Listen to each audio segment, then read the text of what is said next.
Schneider. And I'm a medical physician, and I'm also a research scientist at Yale University. And at Yale, we're trying to figure out, I'm part of the brain function laboratory, which means we're trying to figure out how the brain functions. When I'm not at the university, I'm at an office in New York or North Carolina with my wife, Deborah, who's the administrator of the office and who's our chief language therapist. But I'm here today at somebody's home. I'm at the home of Mr. and Mrs. Jack Strausman, who were kind enough to invite me here today to talk about restoring language, what happens if you get a stroke and you can't talk and you need to talk. So I'm here to explain how that works, but I'm also here to have Jack tell us his story about things that have happened, and his wife Lee to add things on as she sees necessary or not. Okay? So Jack, let me begin with a basic question. After you got your stroke, do you remember feeling frustrated at all that you could not talk? I had to, You had a trach. yes, I couldn't speak. I had to, everything with Okay, you had. her hands. Well, after you got rid of the trach, and then it was just you trying to talk, how did you feel back then, 6, 7, 8 years ago, trying to talk? Was that, for those who want to know how you felt, what was your reaction to not being able to talk? Well, I was able to talk. Shoot a man. I was able to talk it. Okay. you're on camera, so relax. Everybody's looking at you, relax. Let me rephrase the question. Well, let me ask you a question like that. How was your talking ability when you first came to our office? How do you remember that? Talking about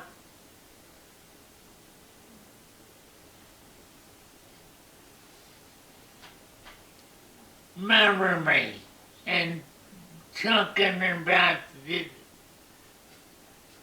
I couldn't speak. Okay, so you came into the office and I said, "Hi, how are you?" And you just couldn't answer me? I said, "I'm fine," but I didn't speak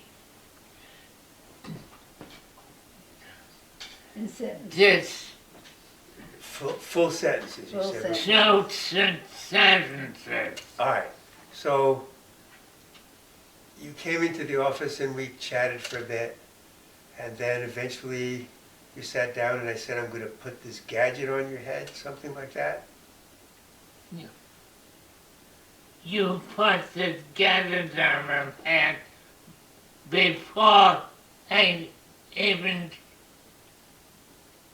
said I couldn't speak. Okay, so for those who are watching, Jack is wearing a TDCS unit, which stands for transcranial, it's a long word, direct current stimulation.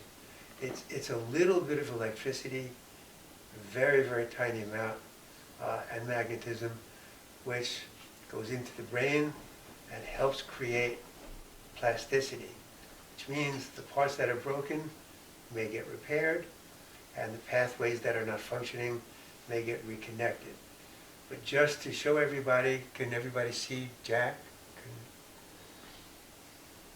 All right, so Jack, say hi to everybody. Okay, so this is the gadget, the gizmo, the device, the unit. And you can see on top he has a headband on, and he has some sponge electrodes that are connected to the actual device which he's wearing on his waist on a fanny pack. So, are you comfortable? Yes. Okay. The device is on, do you feel anything? No. Okay. Are there any side effects that you have experienced since you started wearing this?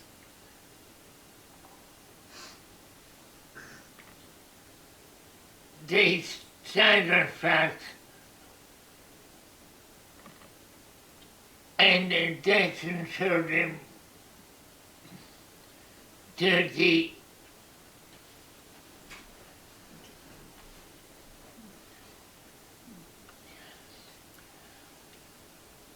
when one totally, Benign?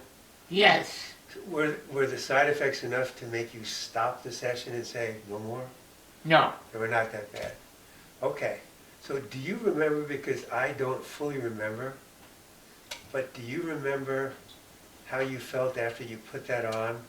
Were you able to talk right away? Were you able to say, wow, I can talk, or what? Tell everybody how you felt during the first session, if you remember. in fact, what could be more than property that we had the session, I had the feeling that I was going to get better. So you had the feeling that you were going to get better. And like I always ask you, do you remember in the beginning if you began to see everything you were going to say, if you had the words set and ready to go? Or did that take a while? They always had the words ready and set to go, but you couldn't get them out. And then they started to come out better. So let me ask Lee, and I know you don't have to answer, pardon me, but do you remember how Jack reacted? You were now observing him, and you hadn't seen this. Do you He remember? reacted, well, positively. He said he wanted to go back. He didn't bother him. And, he was hoping it would work. When you got home, were you able to continue your talking? On that day, were you able to try to talk to Lee? No, this was children, yes, something. No, it was, yes. Difficult to tell. So, again, Lee, back to you in an interesting way. Can people just put this device on and start talking and never practice? No. No, No. Was Jack practicing enough? no. Now you're on TV. Now we have you here. So you were not practicing enough. No. Okay. She was not listening carefully. You had the loudest practice in the office. You got home and you had to be quiet. You had to be quiet? Yes. Why? No. That I had to be quiet because you can't say what you meaning to say. No, you meaning to say, you can't say. So was she a tough instructor? Was she a tough drill sergeant? No. No. Well, how did she get you to talk at home? How did she make you continue to practice? since you have to do that? They didn't. So somehow you just managed to speak anyway. Yes. Okay. How do you feel today about being able to hold a conversation with people when you go to a group or a language therapy somewhere or a support group? How do you feel about holding your own, as they say? Holding my own, I can. But I would like to speak better than I do. I would like to speak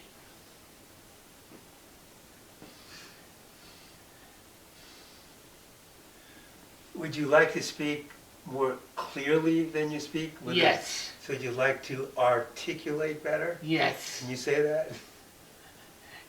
Give it a try, we're on TV. Say articulate. You just did. So, some of it's articulation, some of it is you want to speak faster than you do, or are No, you not necessarily? I want to speak slower and not so much. Not as, you want to, No. softer? Yes, Okay, you want to speak softer. but I can't. You can't, for some reason you can't, it has to come out louder. How about your understanding? Is there anything you cannot understand, or do you get it all? No, I'm right. Okay.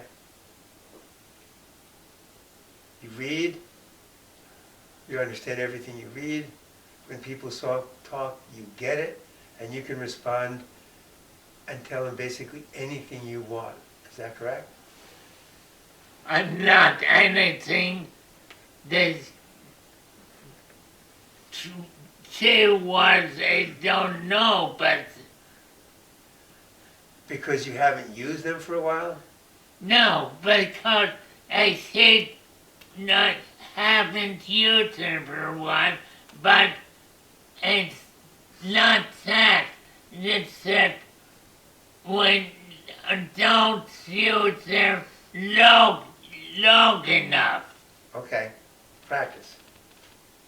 All right, so Lee, before we finish, is there anything you want to add to what he said or what you've seen or what you want to tell people about all the spouses out there who may have to help somebody with aphasia? It's time consuming, it's difficult, it takes a long, long time, and a lot of work. And a lot has to do with the patient. The patient has to put in a great deal of time talking out loud. And that's something that unfortunately my husband does not do. He feels uncomfortable. He's been told to just read and explain what he read out loud, even if it's just to the wall. He won't do things like that. You can't. So, You can't. so talking to somebody is more important than talking to the wall. Yes. In his case, yes. In his case, probably in everybody's case, because you look at somebody's face, you know what they're thinking, you know how to answer better. So, are you saying that this TDCS is not the whole story? That It's not. I think it's not the whole story, but I think that you are very good with your patients. You stay with them the whole hour that the gadget is on. You talk to us, and you're really a nice guy. And